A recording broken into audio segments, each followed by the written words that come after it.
రాజకీయాల్లో ఆయారాం గయారాం కల్చర్ మామూలు విషయమే. ఎవరు ఎప్పుడు ఏ పార్టీలో ఉంటారో చెప్పలేం. అవసరాలను బట్టి, వచ్చే అవకాశాలను బట్టి పార్టీలు మారుతూ ఉంటారు. అధికార పార్టీలోనూ, అధికారంలోకి రాబోయే పార్టీలోనూ చేరాలని కోరుకుంటారు. అప్పుడు పనులవుతాయి. 4 రూపాయలు వెనకేసుకునే అవకాశం వస్తుంది. అదే రాజకీయం అంటే కదా. రాజకీయాల్లో ఇప్పుడు మరో ట్రెండ్ కూడా ఉంది. అధికారంలో ఉన్నప్పుడు ప్రతిపక్షాన్ని పూర్తిగా దెబ్బతీయాలంటే అందులో ఉన్న వాళ్ళని తమ పార్టీలో చేర్చుకోవాలి. అప్పుడే అధికార వర్గాలు నిశ్చింతగా నిద్రపోవచ్చు. బీఆర్ఎస్ అధ్యక్షుడు కేసీఆర్ 10 ఏళ్ల పాలనలో చేసింది కూడా అదే. కాంగ్రెస్ పార్టీ పెద్దలను నిశ్చింతగా నిద్రపోనివ్వలేదు. అక్కడ ఎమ్మెల్యేలందరినీ లాక్కునే ప్రయత్నం చేశారు. ఇప్పుడు కాంగ్రెస్ సీఎం రేవంత్ రెడ్డి అదే పని చేస్తున్నారు. 10 మంది బీఆర్ఎస్ ఎమ్మెల్యేలు కాంగ్రెస్లో చేరారు. దానికి సంబంధించి బీఆర్ఎస్ వేసిన కేసు అటు స్పీకర్ కోర్టులోనూ, ఇటు హైకోర్టులోనూ నడుస్తోంది. ఇదంతా ఒకెత్తైతే మాజీ మంత్రి తలసాని శ్రీనివాస్ యాదవ్ పార్టీ మారతారన్న ప్రచారం మరో ఎత్తు. తలసాని శ్రీనివాస్ యాదవ్ గోడ దూకేందుకు సిద్ధపడుతున్నారన్న వార్తలు ప్రస్తుతం రాజకీయ వర్గాల్లో చర్చనీయాంశంగా మారాయి. హైదరాబాద్ నగర పరిధిలోని సనత్ నగర్ నియోజకవర్గం నుంచి వరుసగా విజయాలు దక్కించుకుంటూ వస్తోన్న ఆయన భారతీయ రాష్ట్ర సమితి హయాంలో మంత్రిగానూ చక్రం తిప్పారు. బీఆర్ఎస్ అధికారం కోల్పోయిన తర్వాత తలసాని పెద్దగా యాక్టివ్ పాలిటిక్స్లో కనిపించడం లేదు. దీంతో తలసాని పార్టీ మారతారన్న ఊహాగానాలు పెద్ద ఎత్తున వినిపిస్తున్నాయి.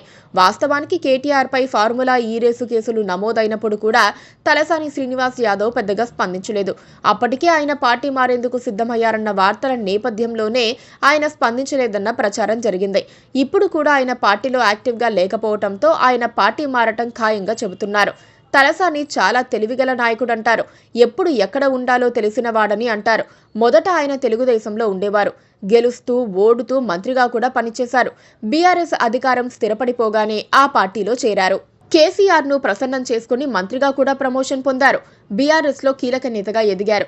ఈసారి పార్టీ ఓడిపోయినా కూడా హైదరాబాద్ పరిసరాల్లో బీఆర్ఎస్కు ఉన్న బలం ఆధారంగా ఆయన సనత్ నగర్లో గెలిచేశారు. తలసాని ఇప్పుడు టీడీపీ వైపు చూస్తున్నారు. అందుకు 1-2 కారణాలు కూడా ఉన్నాయి. కాంగ్రెస్ పార్టీలో ఇప్పటికే ఓవర్ క్రౌడ్ అయ్యింది. అక్కడ ఊపిరాడని పరిస్థితి ఉంది. ఏపీలో కూటమి కారణంగా భవిష్యత్తులో తెలంగాణలో సైతం టీడీపీ, బీజేపీ, జనసేన కలిసి పోటీ చేసే అవకాశాలు పెరుగుతున్నాయి. ఆ దిశగా చర్చలు జరుగుతున్నాయని లీకులు వస్తున్నాయి. సెటిలర్ల కారణంగా హైదరాబాద్ పరిసరాల్లో టీడీపీకి మంచి క్యాడర్ ఉంది. ఓటింగ్ కూడా బాగానే జరగొచ్చు. అందుకే టీడీపీలో చేరితే తనకు, తన వారసులకు ప్రయోజనంగా ఉంటుందని తలసాని విశ్వసిస్తున్నారు.